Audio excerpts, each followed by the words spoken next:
우리 인생을 등산에 비유할 때가 많이 있습니다.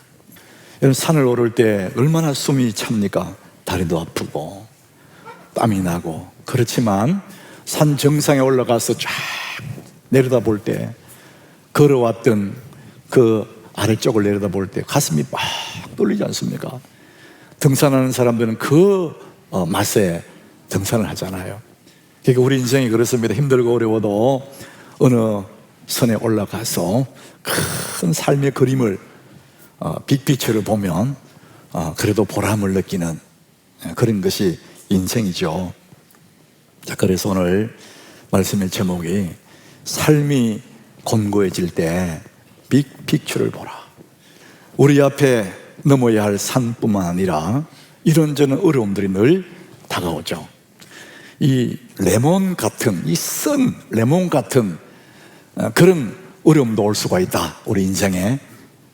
어떤 사람은 그 레몬 때문에 주저앉고 불평하고 원망하겠지만, 어떤 사람은 그 레몬을, 그 쓰디 쓴 그 레몬을 레모네이드로 만들어버리는 그런 사람도 있다고 하지 않습니까?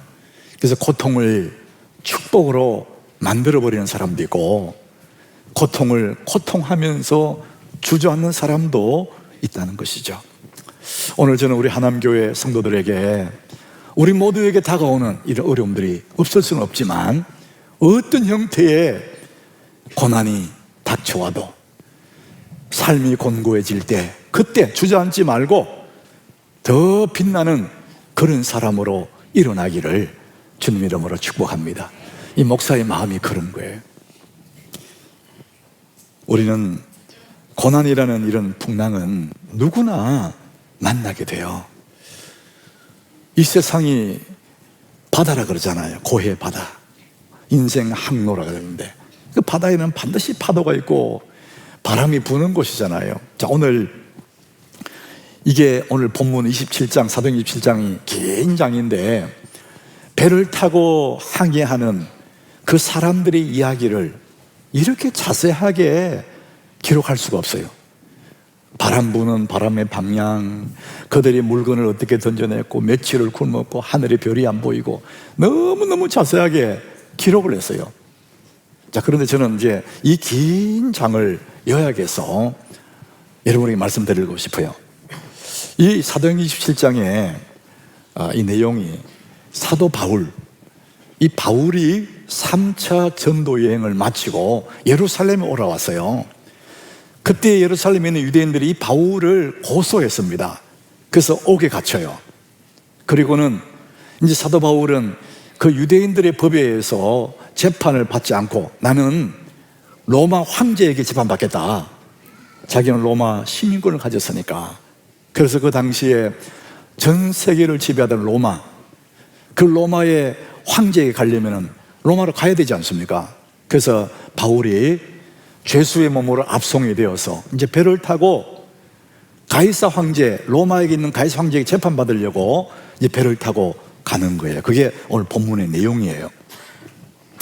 자, 이제 로마로 가는 그 배에 탄 사람들을 오늘 27장에 보면은요, 276명이다 이렇게 기록을 해요. 사람 숫자까지. 그 당시에 276명이라면 큰 배예요. 뭐 그냥 통통배 정도, 뭐 엔진도 없을 때 테니까. 요즘이야 뭐 큰 배가 있겠지만, 그때에 270명이 타는 배는 얼마나 큽니까? 그런 큰 배가 이제 로마를 향해서 가고 있어요. 근데 그 많은 사람이 탔지만은 그 사람들을 분류를 해보면은 4종류로 분류가 돼요. 이제 첫 번째 사람은 당연히 바울과 그의 일행들입니다. 죄수의 몸으로 가이사에게 재판받으러 가요.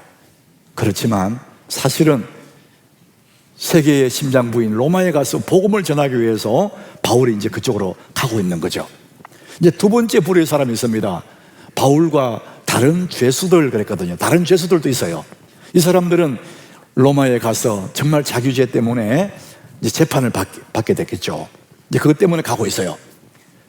세 번째 부류의 사람들은 이 죄수들을 호송의 책임을 맡은 백부장과 군인들입니다. 이 사람들 책임은 어쨌든 이 죄수들을 잘 호송해 가는 것이 그들의 목적이죠. 네 번째 사람은 선조와 배를 운행하는 그 배사람들입니다. 배 안에 270명이 탔지만은 같은 배를 타고 같은 장소를 향해 가고 있지만은 다 목적은 다 다른 것입니다. 여러분, 이것이 우리 인생이에요. 여러분이 살고 있는 그 아파트에 아파트 한 동에 얼마나 많은 사람이 삽니까? 같은 아파트에 같은 시대에 살지만은 저마다 다른 목적을 가지고 살아갑니다. 여러분은 지금 어떤 목적으로 이 시대의 배를 타고 가십니까? 여러분은 왜 사십니까? 내 삶의 이유가 무엇입니까? 이 사람들이 이제 배를 타고 출발을 했습니다. 출항을 했어요. 그때 사도 바울이 직감적으로 이 배가 가다 큰 어려움 당하겠다, 그런 직감적으로 그런 느낌이 있어서 이 배가 지금 가는 게 안 좋겠습니다. 지금 가는 게 어려울 거예요. 여기서 좀 지나다가 겨울이 지나고 나면 갑시다, 이런 얘기를 해도 이 백부장들이 바울의 말을 안 들어요. 자, 그래서 출발합니다. 오늘 보면 13절에 출발을 했더니 남풍이 순하게 불어요. 그봐, 우리 말이 맞지? 그러면서 배를 타고 가는 겁니다. 그래서 굉장히 좋아하면서 출항을 했어요. 근데 그 다음 절에 보니까요, 얼마 안 되어서 섬 가운데로부터 큰 바람이 불어와요. 유라굴로라는 광풍이 불어와요. 회오리 바람이 이게. 그래서 배가 막 흔들리고 뒤집어질 것 같이 어려움을 당한 겁니다. 여러분, 바다에는 바람이 불고 파도가 있는 건 너무나 당연한 것처럼 우리 인생에도 이런 어려움들이 반드시 있습니다. 사람들마다 모양은 다르지만 다 이런 고난이라는 풍랑이 우리의 배전을 위협을 해요. 우리의 힘으로는 도저히 감당할 수 없는 이런 위협들이 우리를 공격해 오죠. 어느 날 평안하던 우리의 삶에 만신창이 될 만큼 막 흔들리는 그런 때도 맞이합니다. 이런 어려움들, 삶에 닥쳐오는 고난이라는 풍랑들은 특징이 있어요. 누구에게나 오는 거예요. 첫 번째가 사람을 가리지 않습니다. 누구에게나 고난이라는 풍랑이 몰아쳐오고, 그 다음에 두 번째는 예기치 못한 시간에 찾아와요. 우리가 미리 좀 알고 있다면 대비라도 할 수 있는데 어느 날 갑자기 휘몰아친단 말이에요. 그 배가 막 뒤집어질 것 같은, 그러니까 너무나 당황을 하는 거죠. 예기치 않게 우리의 삶에 이런 소용돌이가 생깁니다. 자, 그러면은 이런 고난의 풍파가 왜 생길까? 우리가 그 원인을 알게 되면, 이유를 알면 좀 여유가 생기는데 왜 이런 우리의 삶의 여정에 왜 이런 어려움들이 닥쳐올까? 가장 근원적인 어려움이 있습니다. 그걸 성경은 창세기 2장 17절에 이렇게 말합니다. 우리 같이 읽어봅니다. 선악을 알게 하는 나무의 열매는 먹지 말라. 네가 먹는 날에는 반드시 죽으리라 하시니라. 하나님이 아담에게 하시는 말씀이에요. 동산에 있는 모든 식은 네 마음껏 먹고 즐겨라. 그러나 동산 중앙에 있는 선악을 알게 나무의 열매는 먹지 마라. 네가 먹으면 반드시 죽는다. 근데 그 말을 안 믿고 그 말을 어기고 먹어버린 거예요. 죄가 들어온 거죠. 죄가. 하나님 관계가 깨어져 버린 거예요. 그때부터 우리의 인생 속에 고난이 들어온 겁니다.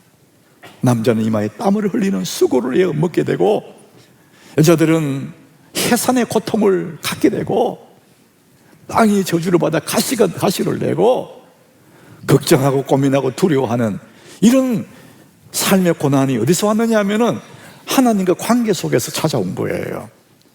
예수 그리스도께서 이것 때문에 죽으시고 부활하시기 때문에 이 문제는 예수를 믿는 안에서는 해결이 됐어요.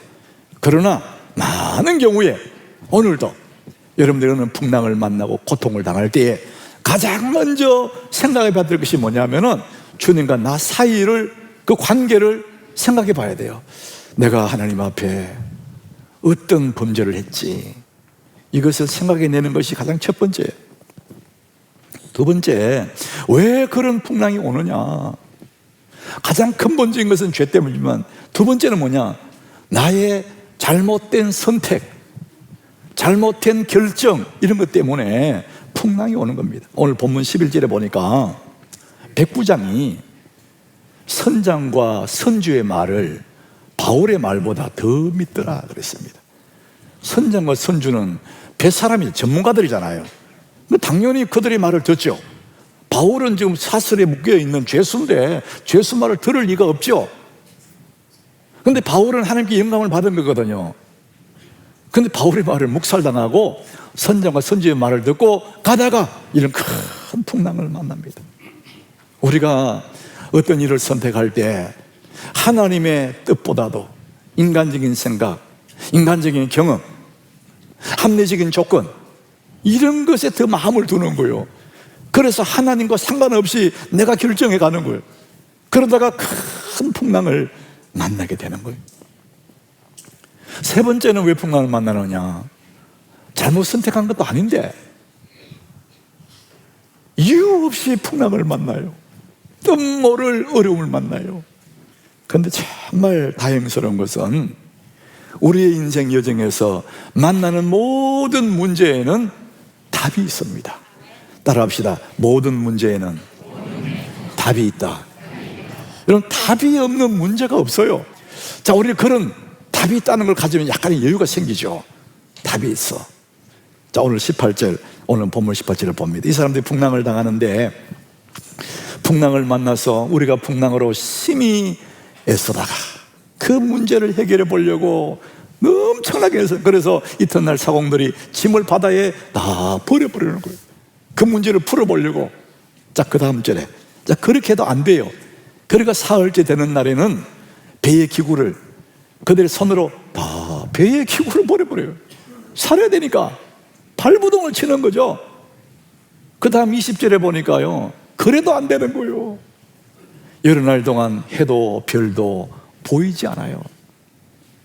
그 시대는 하늘의 별을 보고 방향을 잡아야 되는데 해도 보이지 않고 별도 보이지 않아요. 그래서 큰 풍랑이 그대로 있음에 구원의 예망마저 없어졌다. 야, 이 다 죽는 거구나. 다 죽는 거구나. 아무리 해서 안 돼요. 모든 방법을 동원해도 답이 안 나와요.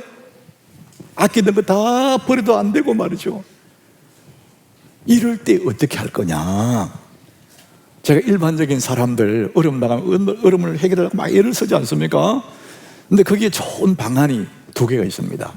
일반적인 방안인데요, 첫 번째는 대비 효과라는 게 있습니다. 대비 효과. 두 개를 비교하는 거예요. 우리는 비교하지 말라 그러는데 두 개를 비교해서 차이를 찾아내잖아요. 이제 이게 비교하는 건데, 이 대비하는 것도 두 개를 비교하는 건 똑같아요. 근데 목적이 다릅니다. 이 대비의 기술은 어떤 상황에 처하게 되면 그 상황보다 더 험한 상황이 있음을 내가 인정하는 거예요. 내가 어려움 당한, 이거 더 어려운 일이 있다, 내가 인정을 하면 마음에 약간의 여유가 생겨요.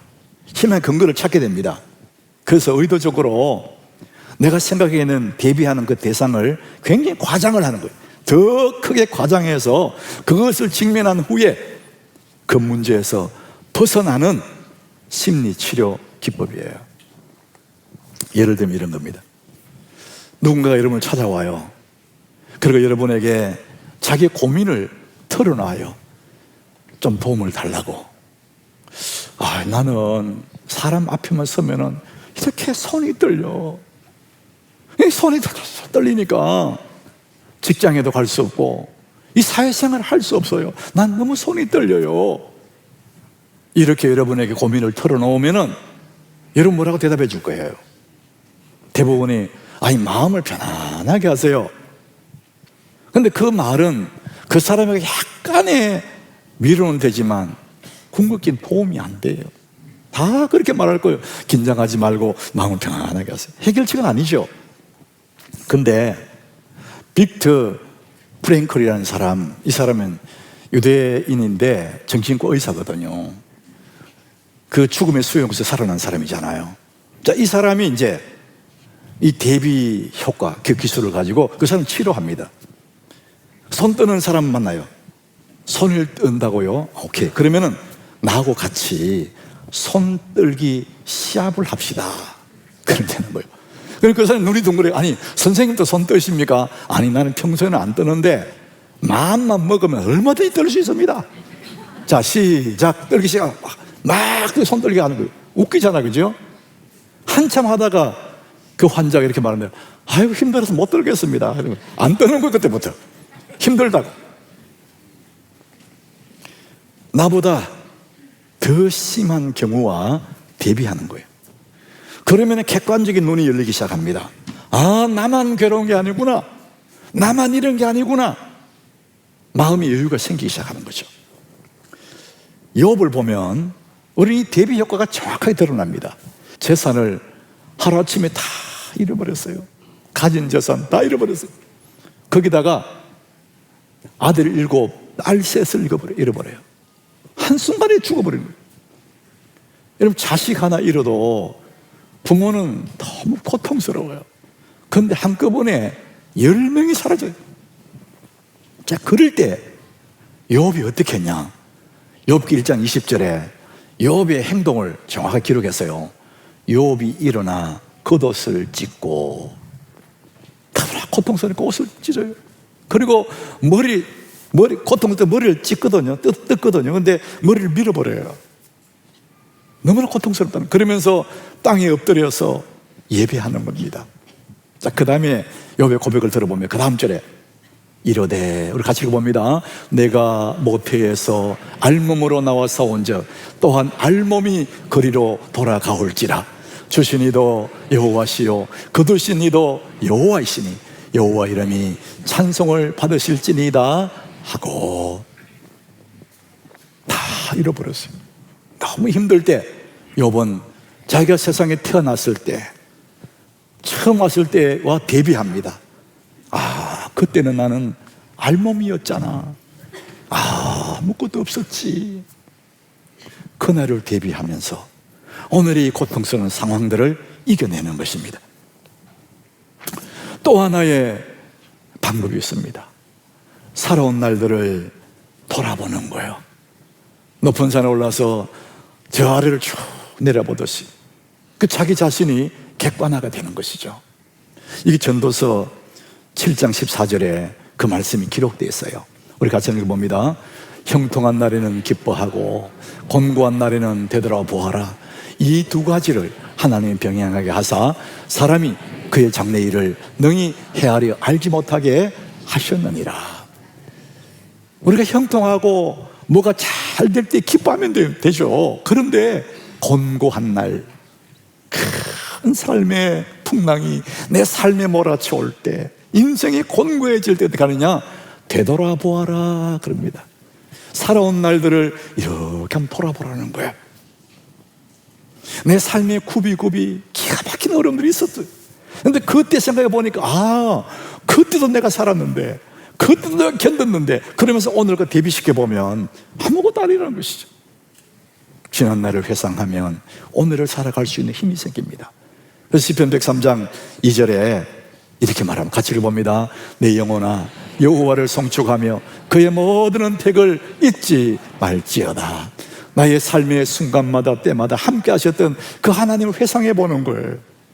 그것들을 잊어버리니까 오늘 내 고통스럽지. 그 모든 은택을 기억하면, 잊지 않으면은 오늘 당한 이것도 충분히 읽을 수 있어. 지난 날을 회상해 보는 것이죠. 여러분, 기억하면 여유가 생깁니다. 자, 이렇게 보통 사람들은 이렇게 하면서 그 어려움들에 살짝 이렇게 피해가는 거죠. 얼마든지 우리가 그 어려움들을 이겨나갈 수 있어요. 그런데 한층 더 나가서, 한 걸음 더 나가서 우리 모든 인생 문제에 답이 있는데 그 답을 뛰어넘는 확실한 명답이 하나님께 있습니다. 인생 명답 하나님께 있습니다. 따라합시다. 인생 명답 하나님께 있다.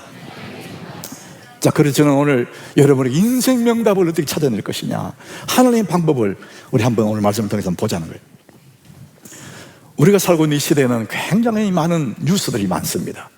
여러분, 신문에는, 뉴스에는 사실이 있습니다. 그런데 우리 인생에는 사실만 있는 게 아니에요. 우리 인생이라는 삶 속에는 겉으로 보기는 사실이지만 그 속에는, 사실 그 속에 진실이라는 게 있습니다. 진실, 하나님의 뜻이라는 게 들어있습니다. 여러분, 바울은 지금 겉으로 보기는 죄수의 몸으로 재판을 받으려고 로마로 가고 있어요. 미결수입니다. 누가 봐도 그는 죄수의 몸으로 재판받으러 가고 있어요. 그런데 사실은 그게 아니죠. 그 진실함, 그 사실 속에 있는 그 진실은 그 하나님 뜻이 있는 것이죠. 사도행전 23장 11절에 이렇게 기록합니다. 그날 밤에 주께서 바울 곁에 서서 이르시되 담대하라. 네가 예루살렘에서 나의 일을 증언한 것 같이 로마에서도 증언하여야 하리라 하시니라. 로마에 네가 가는데 가이사에게 재판받는 그건 겉으로 드러난 것이고, 실제는 뭐냐? 로마에서, 세계의 심장부인 로마에서 그리스도의 죽으심과 부활, 복음을 전하기 위해서 바울이 지금 그쪽으로 가고 있는 것입니다. 이게 하나님의 뜻이에요. 자, 오늘 본문 24절에도 그 얘기합니다. 우리 같이 읽어봅니다. 바울아, 두려워하지 말라. 네가 가이사 앞에 서야 하겠고 또 하나님께서 다 너와 함께하는 저들을 다 네게 주셨다 하였느니라. 바울아, 두려워하지 마라. 네가 가이사 앞에 서야 하겠다. 왜 섭니까? 겉으로 보기에는 재판받기 위해서 갑니다. 이게 사실이에요. 그러나 진짜 하나님의 뜻이 있습니다. 그게 뭐냐? 가이사 앞에서, 세계의 심장부인 로마에서 예수의 죽으심과 부활, 그 생명의 복음을 전하기 위해서 겉으로는 죄수의 모습으로 가지만은 하나님의 큰 뜻을 품고 그쪽으로 가고 있는 것입니다. 이게 하나님의 픽처예요. 사람이 힘들고 어려울 때 여기에 어떤 하나님의 뜻이 있을까? 그 뜻만 찾아내면요, 그 어려움 다 견딜 수 있고 이길 수가 있습니다. 여러분, 아무리 어려워도 여러분 하나님과 연결되어 있기를 바랍니다. 사람들은 어려움 당하면 당장 하나님부터 끊어버립니다. 기도하러 안 나오고 예배하러 안 오고 그 어려움 속에 갇혀 있는 거예요. 여러분, 힘들면 힘들수록, 괴로우면 괴로울수록 하나님과 연결되어 있기를 축복합니다. 그래야 살 길이 생기잖아요. 우리는 나도 모르게 어려우면요, 교회를 일단 안 나가요. 그건 너무 힘든 얘기죠. 아무리 힘들어도 힘들면 힘들수록 더 주님께 붙어 있어야죠. 여러분, 주님께 붙어 있다 너무 어렵게 생각할 필요 없습니다. 어떻게 주님께 붙어 있습니까? 예수님 하시는 말씀, 나는 포도나무 너희는 가지다. 내게 붙어 있어야 열매 맺는다. 여러분, 이 교회가 주님의 몸이거든요. 여러분, 주의 몸된 교회에 붙어 있기를 바랍니다. 마지막으로 오늘 25절 우리 같이 읽습니다. 25절. 그러므로 여러분이여 안심하라. 나는 내게 말씀하신 그대로 되리라고 하나님을 믿노라. 하나님이 바울에게 바울아 안심하라 그랬거든요. 그러니까 바울이 또 276명 막 죽을 상하는 그 사람들에게 안심하라. 그러므로 여러분이요 안심하라 이렇게 말합니다. 그 단어는 곧 죽어가는 사람에게 안심하라 그 얘기거든요. 하나님의 선하신 그분의 선하심, 그분의 그 인자하심, 누구보다 나를 너무나 잘하신 그분이 나에게 안심해라. 사랑하는 내 아들, 사랑하는 내 딸 안심하라. 내가 너와 함께 있다. 여러분, 그 하나님을 믿으시기를 바랍니다. 그렇다면 우리 인생을 다 집어삼킬 큰 고난의 풍랑이 와도 여러분 안심할 수가 있는 것입니다. 그분이 살아계시기 때문에 그렇습니다. 우리는 끝까지 그분만 붙잡고 있으면 승리할 줄로 믿습니다.